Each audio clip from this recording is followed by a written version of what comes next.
नमस्कार दोस्तों, मैं वैद्यराज मृत्युंजय कुमार। आज आपको मैं अजवाइन के विषय में बताऊंगा। इसे कई भाषाओं में, कई जगहों पर, कई प्रांतों में कई प्रकार से बताया जाता है।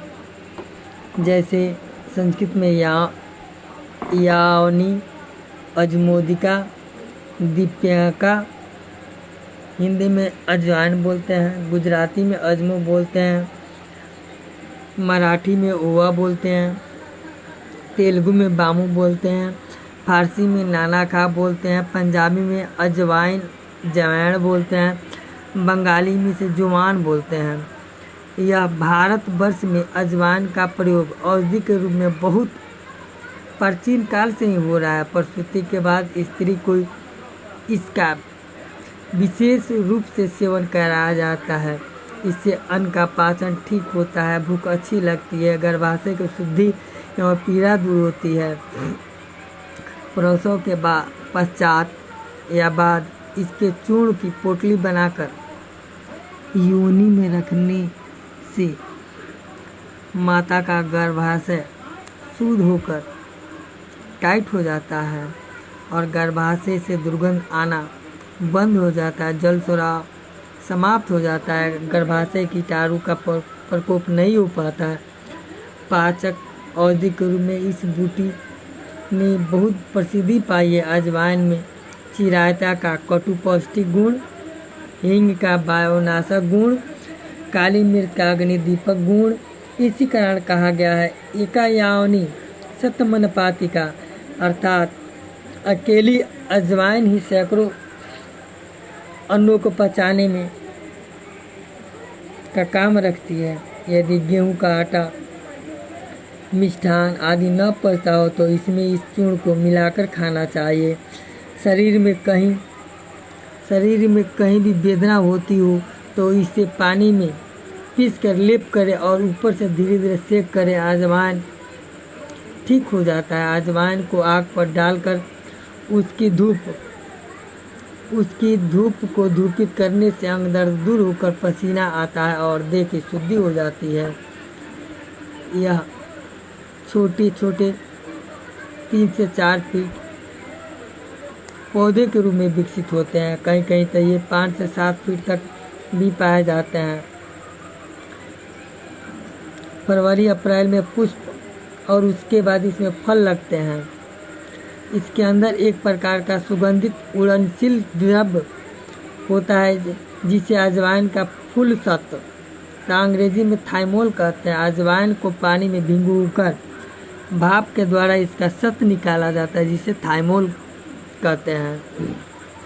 यह पचनी में अच्छा पाचक है। दीपन, पाचन, वातनुलोमन, शूलप्रशमन, जीवाणुनाशक, गर्भाशय उत्तेजक, उदर कृमिनाशक, पित्तवर्धक, शुक्रनाशक, स्तन्यनाशन, कफ वात नाशन, ज्वरघ्न, शीतप्रशन, वेदना अस्थापन तथा शोथर है। यह सूजन को कम करता है। यह कई प्रकार के बीमारियों में कई प्रकार से यूज करते हैं, जैसे खांसी में, सिर की जुएं में, कर्णशूल में, उदर कृमि में, जलोदर में,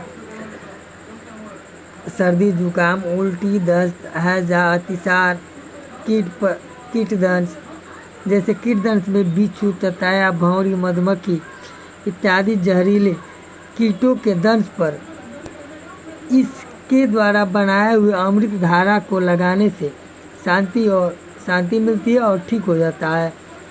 अगर अमृत धारा नहीं उपलब्ध हो तो इसके पत्तों को कुचलकर उस स्थान पर बांध दे, धीरे धीरे विष उतर जाता है। उदर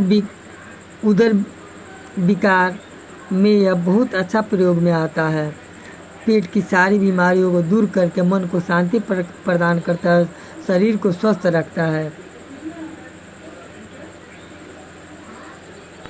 यह दस्त, शूल, अर्श, बहुमूत्र, प्रमेह, किडनी दर्द, वृक्कशूल, मासिक धर्म की रुकावट, पुरुषत्व की प्राप्ति के लिए भी इसका उपयोग किया जाता है। उसके बाद सुजाक, अगर किसी व्यक्ति का नशा नहीं छूट रहा हो, उस स्थिति में अजवाइन के तेल की या अजवाइन उसके खाने में 3 से 4 बार मिलाकर देने से शराबी का शराब पीना धीरे धीरे खत्म हो जाता है। मूत्रकृमि, अगर पेशाब की रुकावट बार बार होती हो तो उस स्थिति में 3 से 6 ग्राम अजवाइन की फक्की गर्म जल से लेने से मूत्र की रुकावट मिट जाती है। नहीं तो दूसरा, 10 ग्राम अजवाइन को पीसकर लेप बनाकर पेरूड पर लगाने से अफारा मिटता है और शोथ कम होकर खुलकर पेशाब आने लगता है। बुखार, शीत ज्वर में 2 ग्राम अजवाइन सुबह शाम खिलाएं, जिससे ठंड लगकर बुखार आना जैसे मलेरिया, टाइफाइड धीरे धीरे खत्म हो जाता है। इन्फ्लुएंजा में भी काम आता है, मलेरिया ज्वर में भी काम आता है, पीती उछलने में भी काम आता है। अगर मेरा वीडियो पसंद आए तो लाइक और शेयर, साथ में सब्सक्राइब कर देना मेरे दोस्तों।